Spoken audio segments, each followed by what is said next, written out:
Penerapan e-hak di Pelabuhan Balohan Sabang saat mudik masih menunggu rapat koordinasi angkutan Lebaran 2022. Sejauh ini pemeriksaan e-hak juga belum diberlakukan di pelabuhan laut di Pulau Weh tersebut.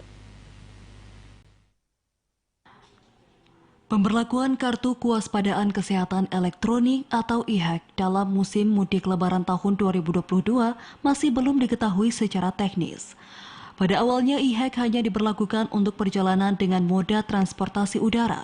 Namun Digital Transformation Office atau DTO Kementerian Kesehatan RI mengumumkan bahwa mudik Lebaran 2022 seluruh pemudik wajib mengisi e-hak sebagai syarat perjalanan. Sebagaimana diatur dalam Surat Edaran Kemenhub Nomor 36/38 Tahun 2022 yang diberlakukan mulai 5 April 2022, pengisian e-hak wajib dilakukan oleh pemudik sehari atau sesaat sebelum melakukan perjalanan mudik. Namun begitu menurut Kepala Dinas Perhubungan Kota Sabang, Husaini, melalui Kepala Bidang Perhubungan Laut dan Udara, Agustiar, penerapan e-hak di Pelabuhan Laut Balohan sejauh ini secara teknis masih menunggu rapat koordinasi angkutan Lebaran atau ANGLEP 2022 dengan sejumlah instansi terkait. Begitupun hingga saat ini jadwal rakor belum diketahui.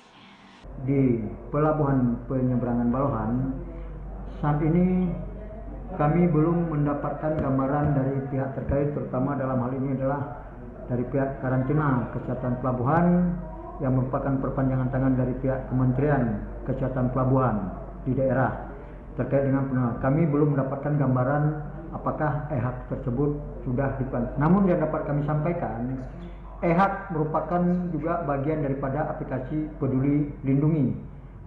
Apa mungkin itu disatukan di situ. Ditambahkan dalam rapat secara virtual dengan Menteri Perhubungan belum lama ini, ada 5 item penekanan yang diinstruksikan Menteri pada jajarannya di daerah dalam rangka menyambut musim mudik Lebaran tahun 2022. Antara lain mempersiapkan kesiapan armada, penerapan protokol kesehatan, penyesuaian rute dan jadwal kapal, kegiatan posko dan monitoring bersama instansi di pelabuhan, dan kemudahan pembelian tiket secara online. Arus mudik di Pelabuhan Balohan Sabang sendiri menurut Agustiar diperkirakan akan dimulai pada 20 Ramadan nanti dan pihaknya sudah harus mempersiapkan segala sesuatunya demi kelancaran arus mudik tahun ini. Dari Sabang, Mahfud TVRI melaporkan.